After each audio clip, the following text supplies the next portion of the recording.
So we've got the bathroom floor torn out, and we have some mortar in here to level this half of the floor over here. It had to come up almost 1/4 of an inch, so we're using flex bond mortar.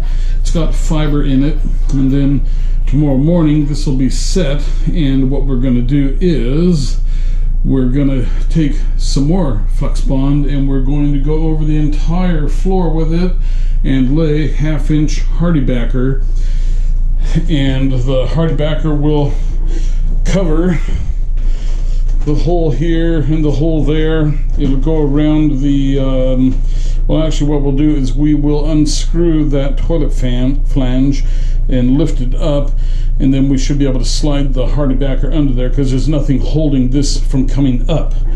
So anyway, everything is going to get skim coated with mortar and a 1/4 inch trowel, and then we will screw it down with 1 5/8 inch Durock screws every 8 square inches as directed.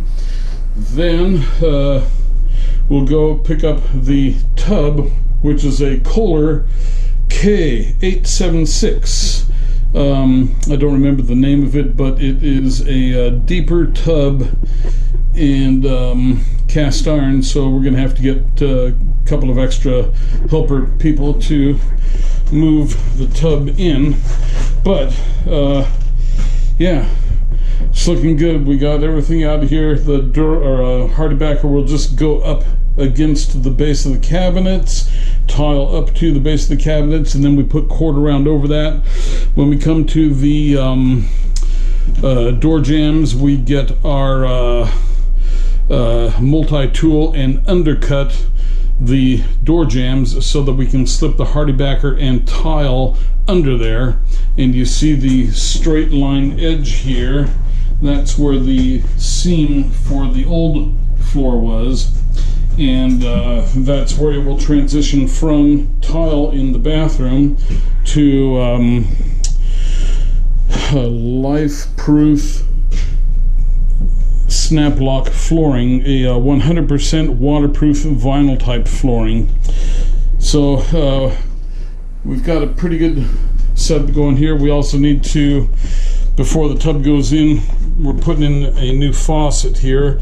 Back in 1990, this was a Moen Legend, which was considered a pretty fancy high-end faucet, and now it's just a scrawny little runt by today's standards. So I'm thinking about getting a Growy control valve and putting that in with a holder for a handset, so that you can put the handset up here and then use it as a handset, or just leave it in place and use it as a shower head. So okay, that is the update for now, and everything is coming along very nicely. We're just going to let this set up, and then tomorrow we'll come back in and put our hardy backer down.